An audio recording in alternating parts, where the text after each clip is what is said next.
भगवान के साथ में रहते हैं। जीव भगवान को भूल जाता है, भगवान सर्वकाल जीव के साथ प्रेम करते हैं। परमात्मा के साथ संबंध रखो, बहुत काम में आएगा। गुरु जी ने संबंध रखा था, भगवान मेरे पिता है, नारायण का मैं पुत्र हूँ, मृत्यु के मस्तक ऊपर पांव रखा है। कैसी सद्गति मिली है, भक्ति में कैसी शक्ति है। भगवान के भक्त मृत्यु के मस्तक ऊपर पांव रखते हैं। मृत्यु मूर्धन्यपदं दत्वा आरोहाद्भुतं ग्रहम्। मृत्युदेव ध्रुव जी के सन्मुख मस्तक नमाते। ध्रुव जी नारायण के अनन्य भक्त है। काल एक एक के छाती ऊपर चढ़ के बैठता है। काल के काल जो परमात्मा है, उनके साथ जो प्रीति करता है, काल उसके सामने मस्तक नमकता है। ध्रुव जी विमान में बैठ करके वैकुंठ धाम में कल ध्रुव चरित्र की कथा सुनाई है।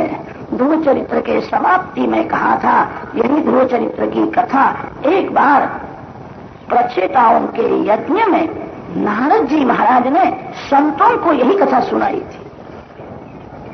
जो कथा विदुर जी आपको मैंने सुनाई है। विदुर जी का प्रश्न है, ये प्रचेता कौन है?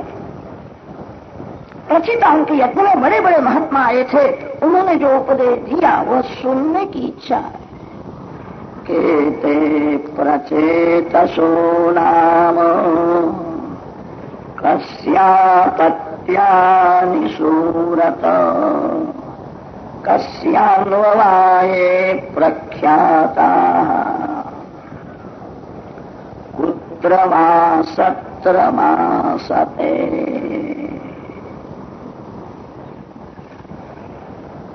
मैत्रेय ऋषि विदुर जी को यह कथा सुनाते हैं। ये प्रचेता ध्रुव जी के वंश में ही प्रकट हुए। ध्रुव जी के वंश की कथा सुनो, प्रचेताओं का चरित्र आ जाए। ध्रुव जी महाराज भगवान के धाम में जाने के बाद ध्रुव जी के पुत्र वत्सल गादी में बैठे। वत्सल महाराज का लग्न स्वर्णी की रानी के साथ हुआ था। इनके वंश में पुष्पार्ण, तिग्म केतु, इस ऊर्ज, वसु, जय ऐसे अनेक राजा हुए हैं। इस वंश में अंग राजा हुआ है। अंग राजा का पुत्र वेल हुआ। अंग राजा बड़े सदाचारी भगवत भक्त थे।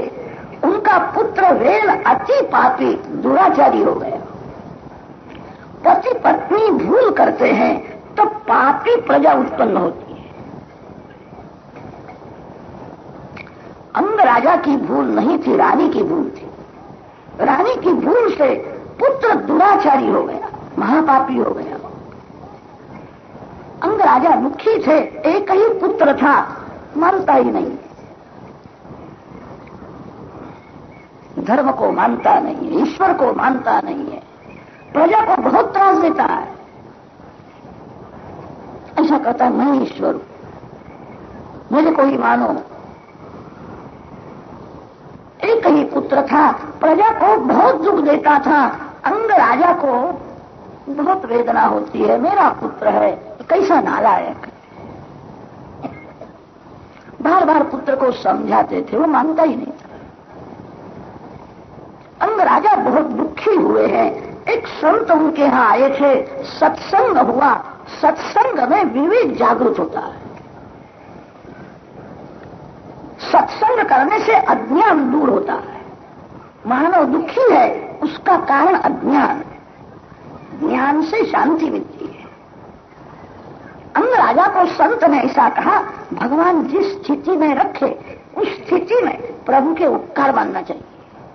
भगवान की मेरे ऊपर बहुत कृपा है, मेरी भक्ति बहुत ही कम है, मेरे ऊपर भगवान ने कृपा बहुत की है, ऐसा जो समझता है, श्री कृष्ण कृपा का जो दर्शन करता है, मेरे ऊपर बहुत कृपा है, वही भगवान की भक्ति कर सकता है। मेरे ऊपर भगवान ने बहुत कृपा की है, ऐसा अनुभव करो। अंग राजा ने कहा, मेरे को ऐसा लगता है मेरे ऊपर भगवान की कृपा नहीं है, इसीलिए मेरा पुत्र नालायक है, दुष्ट है, बहुत त्रास देता है। संत समझाते हैं तेरे ऊपर भगवान की बहुत कृपा है, इसीलिए पुत्र नालायक है। भागवत का एक सिद्धांत है, भगवान जिस स्थिति में रखे उस स्थिति में भगवान के उपकार मानो।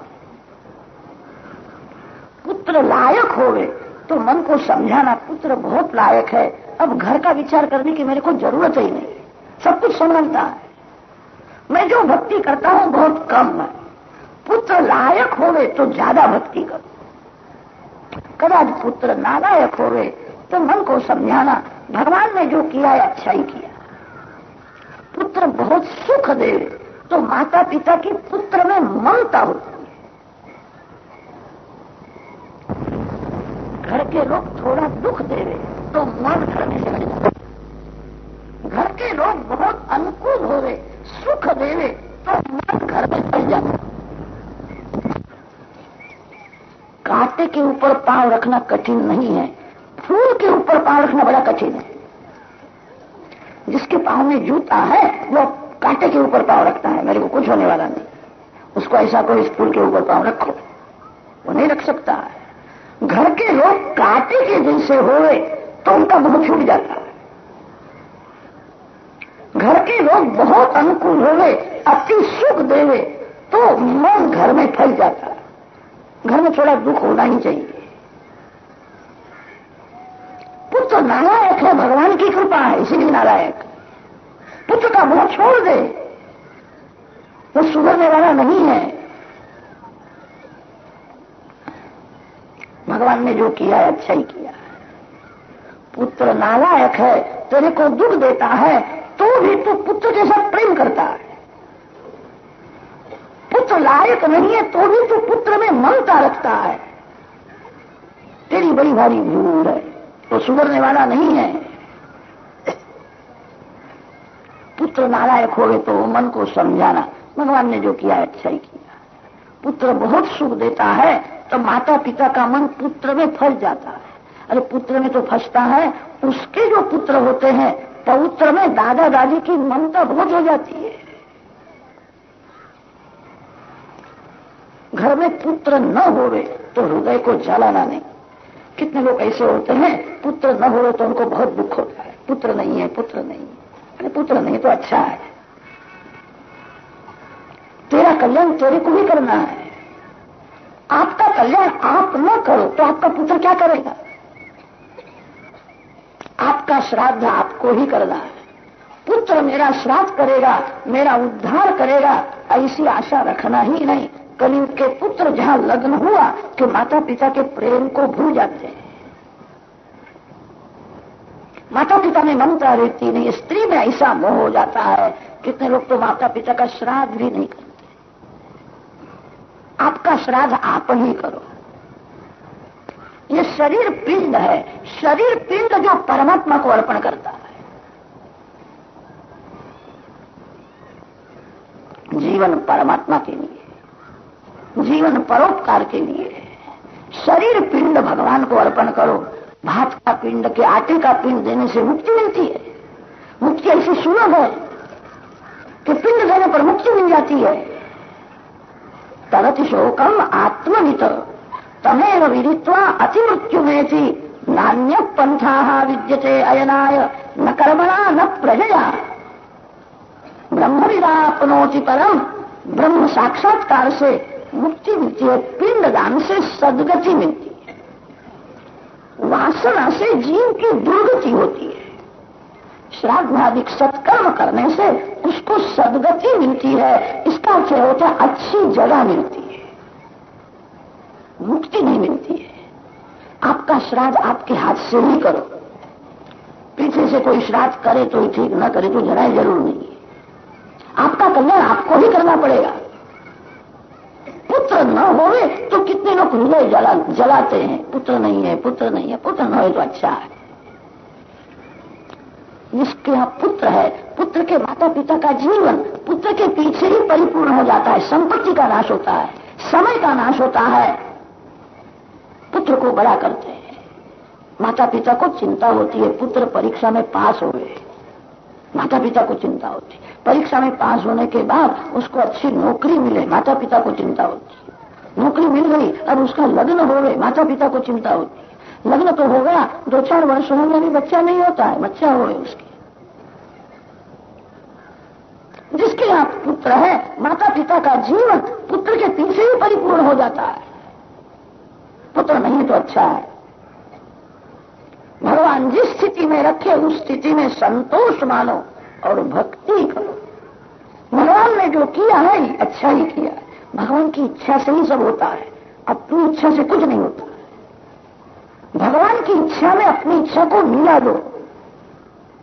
भगवान की इच्छा और आपकी इच्छा भिन्न हो गए, भक्ति में बहुत विघ्न आएगा, भगवान का आनंद नहीं मिलेगा। भक्ति का अर्थ यह है भगवान के अधीन लेना ही भक्ति है। भगवान की इच्छा ही मेरी इच्छा है। मेरे भगवान को जो अच्छा लगता है वही मेरे को अच्छा लगता है। आपकी इच्छा और भगवान की इच्छा भिन्न होवे तो भक्ति में विघ्न आवे। भक्ति बढ़े ऐसी इच्छा हो तो भगवान की इच्छा में अपनी इच्छा मिला दो। मैं भगवान के अधीन हूं, मेरे भगवान जो करते योग्य है, मेरे भगवान को जो अच्छा लगता है वही मेरे को अच्छा लगता है। पुत्र नहीं है अच्छा है,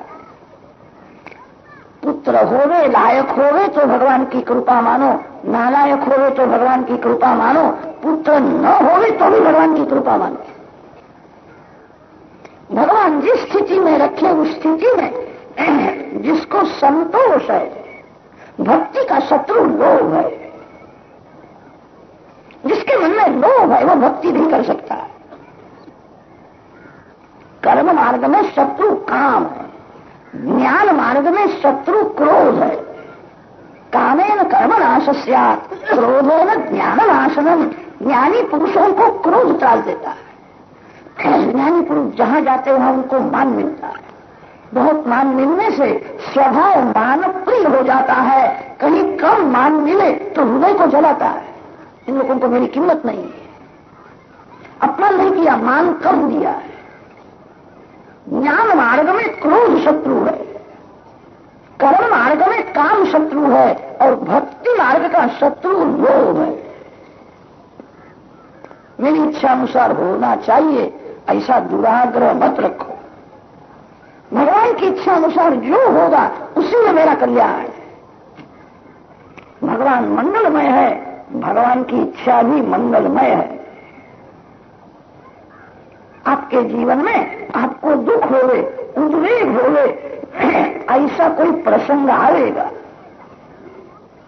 उस समय हृदय को जलाना नहीं। भगवान ने जो किया अच्छा ही किया। भगवान तो नास्तिक का भी बुरा नहीं करते।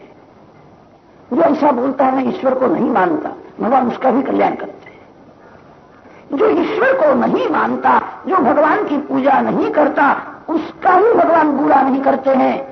आप सब वैष्णव हो, आप सब प्रभु के प्यारे हो, परमात्मा के अंश हो। भगवान की इच्छा में अपनी इच्छा को मिला दो, सतत भक्ति करो। संत समझाते हैं तेरा पुत्र नालायक है, उसका मोह छोड़ दे, वो सुधरने वाला नहीं है। तू उसके पीछे पड़ेगा तो तेरा मरण बिगड़ेगा। पुत्र तू मूर्ख है, तू सयाना है। तू सयाना होकर के उसके पीछे क्यों पड़ता है? अंगराजा ने कहा मैं क्या करूं? अरे हाँ, घर को हाथ जोड़ दे, घर छोड़ करके गंगा किनारे जा। पुत्र बिगड़ा है, तू घर में रहेगा, पुत्र में ममता रखेगा तो तेरा मरण बिगड़ जाएगा। सत्संग में विवेक जागृत हुआ है। अंगराजा ने विचार किया बात सत्य है, पुत्र तो नालायक है, उसका सब बिगड़ा है, मैं लायक होकर के उसके पीछे पड़ता हूं, मैं मूर्ख हूं। रात्रि के समय में घर में सब लोग सोए हुए थे। अंगराजा ने घर को हाथ जोड़े, मेरा घर भगवान के चरण में, भगवान सभी को सद्बुद्धि देवे, भगवान सभी का कल्याण करे, अब मैं जाता हूं। घर को वंदन किया है।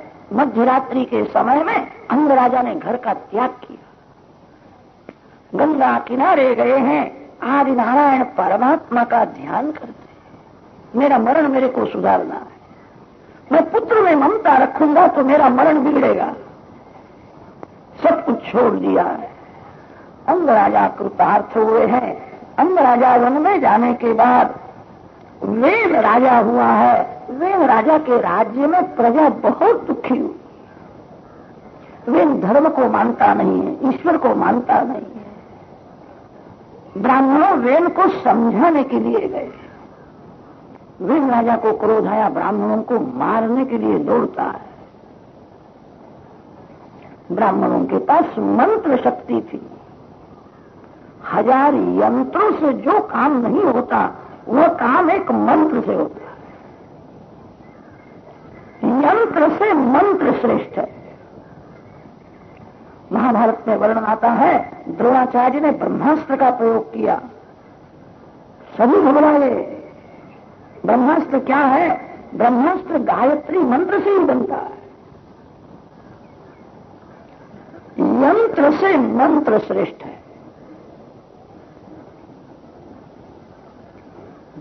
मानव का जीवन अभी यंत्र के अधीन हो गया। साधुओं के पास, ब्राह्मणों के पास मंत्र शक्ति थी, तब सभी बड़े बड़े राजा लोग ब्राह्मणों को वंदन करते थे। मंत्र शक्ति का विनाश हुआ है। किसी के आज का पानी पीने लगे, जरा भी विचार नहीं करते। पवित्रता के बिना मंत्र सिद्ध नहीं होता। जीव बिगड़ गई। लोग बाजार का खाने लगे, तभी से जीव बहुत बिगड़ गई। जिसकी जीव बिगड़ी हुई है उसका जीवन बिगड़ा है, बाजार का खाना नहीं। एक 6 महीना बाजार का खाना छोड़ दो। एक 6 महीना ऐसा नियम रोज साधारण मानव के हाथ का पानी भी पीना नहीं। पवित्र अन्न और जल पेट में जावे तो 6 महीने के बाद बुद्धि सुधरने लगती है। आप करके देखो। पवित्रता रही नहीं, जीव बिगड़ गई, जीवन बिगड़ गया। मंत्र पवित्रता मांगता है।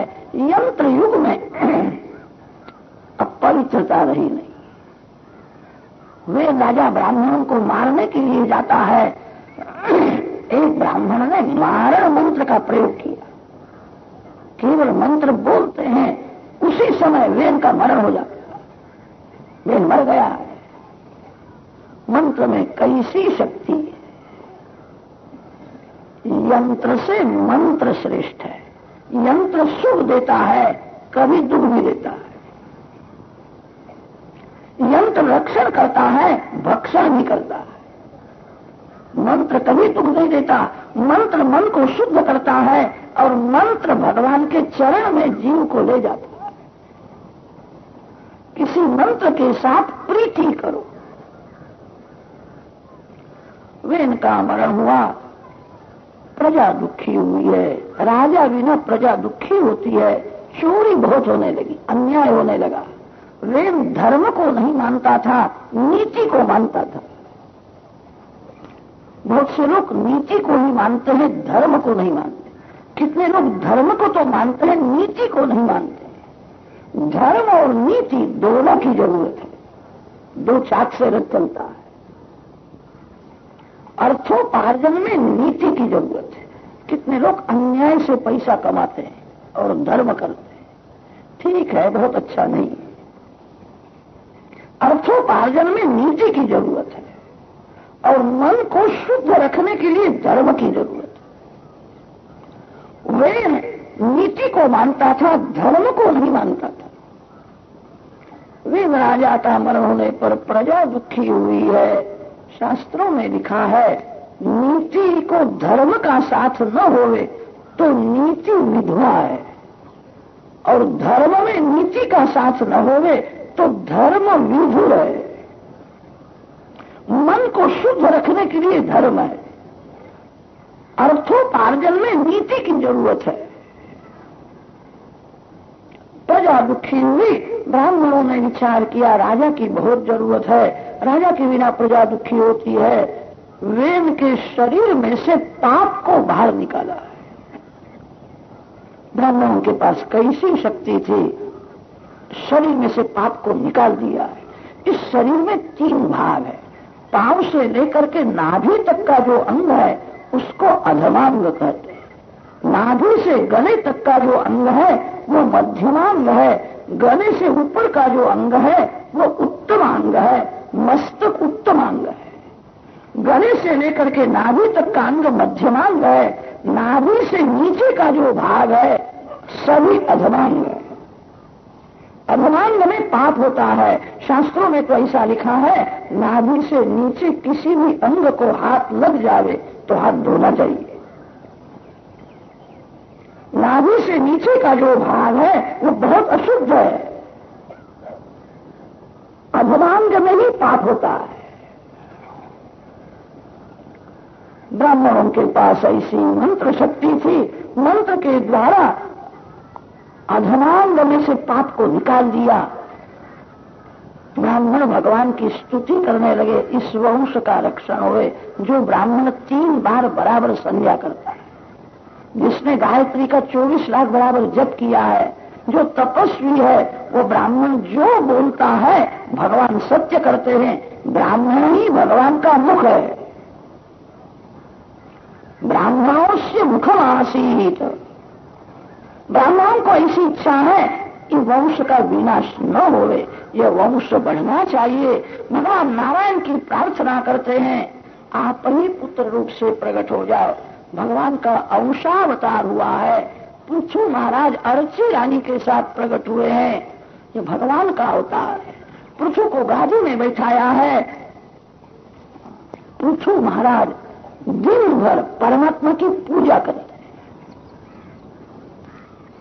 पाप छूट जावे ऐसी इच्छा हो तो सर्वकाल पूजा करो। जो पूजा की समाप्ति करता है वो पाप करता है।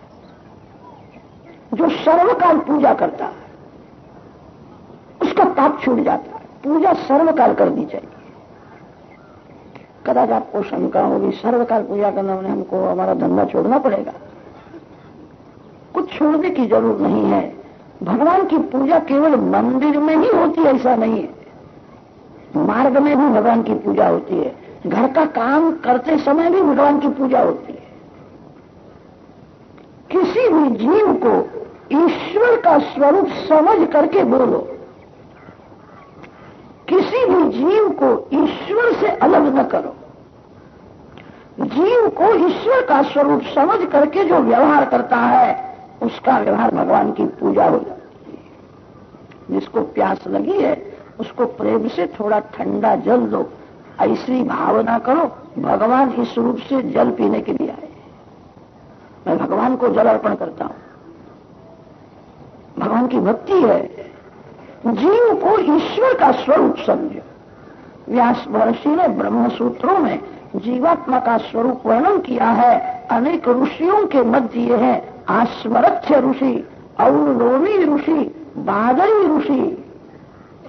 अंतःकरण प्रतिबिंबित चैतन्यं जीव, अंतःकरणोपहितं चैतन्यं जीव, अंतःकरणावच्छिन्नं चैतन्यं जीव।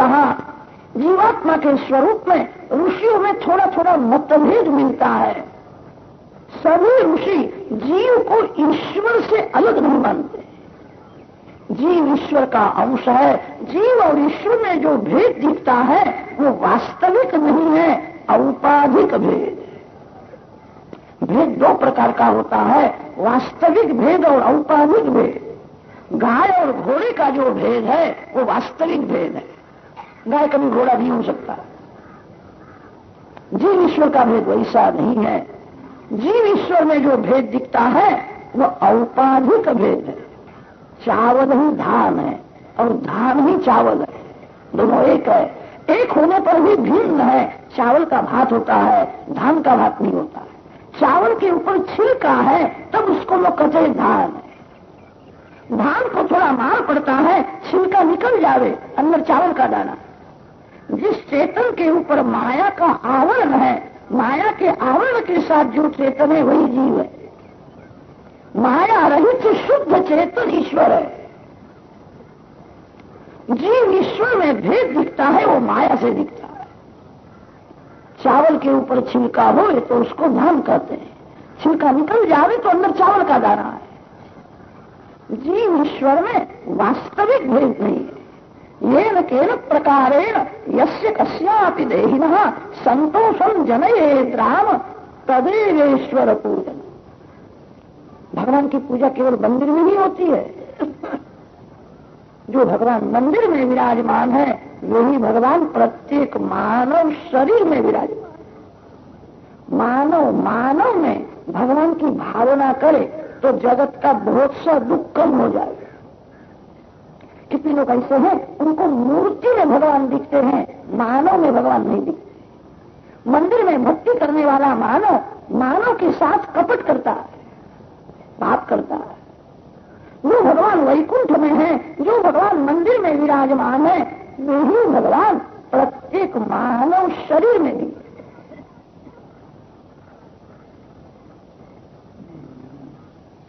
किसी भी जीव को ईश्वर से अलग न करो। जीव को ईश्वर का स्वरूप समझ करके जो व्यवहार करता है वो भगवान की पूजा हो जाए। भगवान भोजन करने वाले हैं ऐसा समझ करके रसोई करना भक्ति है। घर के लोग भोजन करने वाले हैं ऐसा समझ करके रसोई करे, यह व्यवहार है। अपने लिए रसोई बना करके खावे वो पाप है। मोहमन्नम निंदते अप्रचेता सत्यम ब्रवीमि वधैत्सतस्या नार्यमणम पुष्यति नो सखायम पुष्यति केवलाघो भवति केवल आदि केवल अधा भवति। कितनी माताएं ऐसा समझती है मंदिर में जाकर के काम करना भक्ति है, घर का काम करना व्यवहार है। ऐसा नहीं है। घर भगवान का है, घर के मालिक भगवान है। मैं भगवान के घर में रहता, घर के सभी जीव भगवान के अंश है। घर के एक जीव में जो ईश्वर की भावना रखता है, घर का काम करना भी भक्ति हो जाए। कितनी माताएं उनको रसोई करने में आलस आता है, तो बाजार में से मंगा करके बच्चों को खिला देती है, बच्चों की बुद्धि बिगड़ जाती है। रसोई प्रेम से करो, भगवान के लिए करो। भगवान के घर में मैं रहता हूं, घर के मालिक भगवान है, घर के सभी जीव ईश्वर के अंश है। मैं भगवान के लिए करता हूं। थोड़ी भावना बदल दो, व्यवहार को भक्तिमय बनाओ। प्रत्येक मानव में भगवान की भावना दृढ़ करो। पूछो महाराज सर्वकाल पूजा करते हैं, इसका अर्थ यह होता है सभी जीवों को ईश्वर का स्वरूप समझते।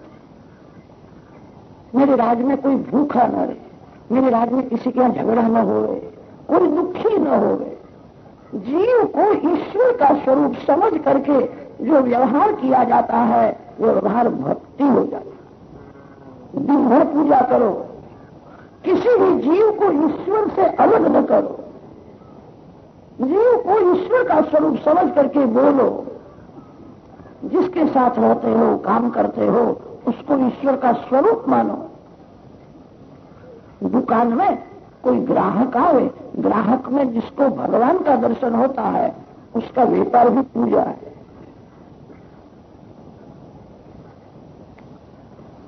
इस दुकान में जो आया है भगवान का अंश है। योग्य नफा तो लेना ही चाहिए। ग्राहक की सरलता का दुरुपयोग करके नफा जब ज्यादा देता है तो व्यापार में पाप आता है। वैश्य को भगवान की आज्ञा है व्यापार करे। कृषि गोरक्ष वाणिज्यम वैश्य कर्म स्वभाव। ग्राहक में जो भगवान का दर्शन करता है,